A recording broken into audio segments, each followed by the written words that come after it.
Hey, welcome back to Why Not Suggested Tips. I'm Caleb Thompson, and today we're going to talk about transformers again, and specifically 240, 480 transformers, or for the utility guys, a lot of times we have highway lighting, and the old highway lighting was either 240 volt phase to ground or 480 volt, or both.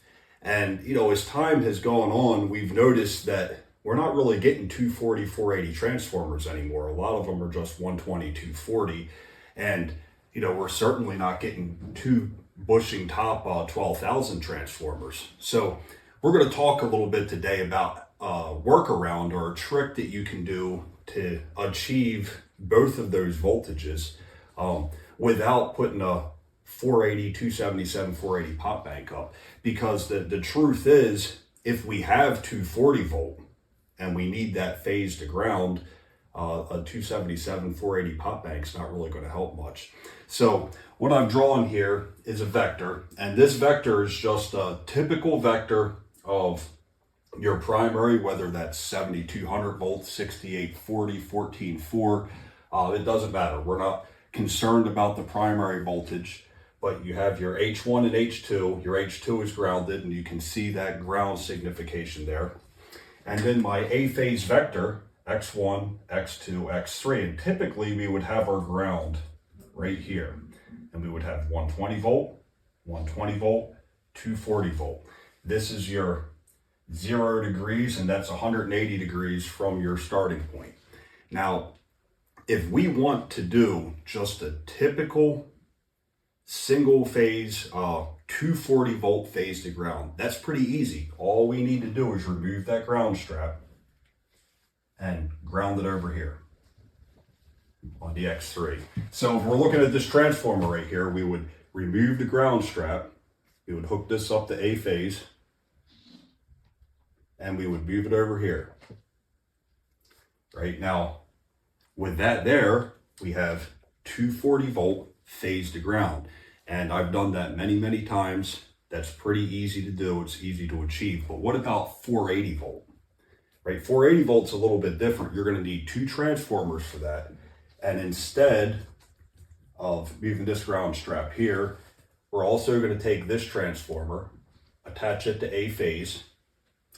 And we're going to remove this ground strap. We've removed that ground strap, and we're going to move our ground straps over here to the X1, here to the X3, and then we're going to tie these two together. And this is going to come down to your neutral. Now, between here and here, we have 480 volt. Between here and here, you have 240 volt. Between here and here, you have 240 volt. And what's pretty incredible, between here and here, you have 120 volt. Between here and here, you have 120 volt. Between here and here, you have 240 volt. So this is a very versatile way to get 480 volt, 240, 480 out of a single or two transformers with single phase. And if we looked at our vector, what that's going to look like, it's kind of, we're taking the other transformer and we're doing this. And we have our ground point here. And this would also be the opposite side of that.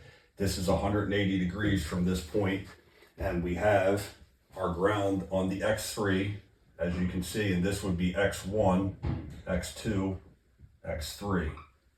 So we have our X3 and our X1 tied together, and up here we have our other A phase up there.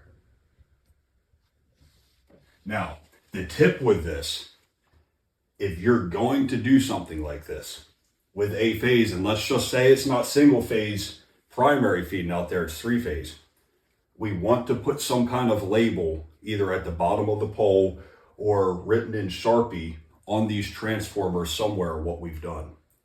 Because if somebody came out and looked at that, they could very easily get confused with an open Y delta bank. And we don't want to give that power back to an open Y delta. If somebody comes out there and that pole gets broken, it comes down, it's feeding highway lighting, we need that 240, 480 volt, and somebody looks at that and maybe that cutout got damaged, they might just assume that goes on B phase. And they might just assume, without looking at these transformers too closely, if it's down on the ground and everything's busted up, that that's an open Y delta at 120, 240 with a 208 high leg. And obviously that's not going to work too well.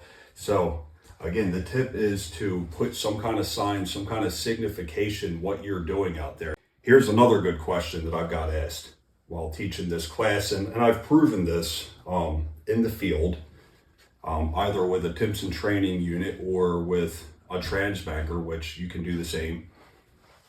Well, what if we have a 240, 480 pop bank and it goes bad? And instead of changing it out with a 277 480, can I do this 3-phase? Well, I mean, the answer is yes. I'm not sure how you would arrange 6 transformers on one pole. I think you would almost need to put 2 poles next to each other and have a bracket on one and a cluster bracket on the other with them. I'm not sure how you would arrange that, but of course you could do it. And yes, you could bank them all together in an open or a closed Y delta, or even an open Y delta, and get 240, 480, pretending like this one conglomeration right here is one transformer. Then you have the same thing on B phase, and you would take your X1 over to your X3. That would become a phase, and you would do it that way, your open Y delta, and you would tie it together just like you would either an open or closed Y delta. So I hope that was informative today. And in the comments, let me know what other transformer questions you have or what banks you'd like to go over. I think next time we'll probably go over delta Y, because that's one of the transformer banks that I routinely see vectors done wrong on, and we'll do the vector the right way, and I'll talk about why it's the right way. So thanks.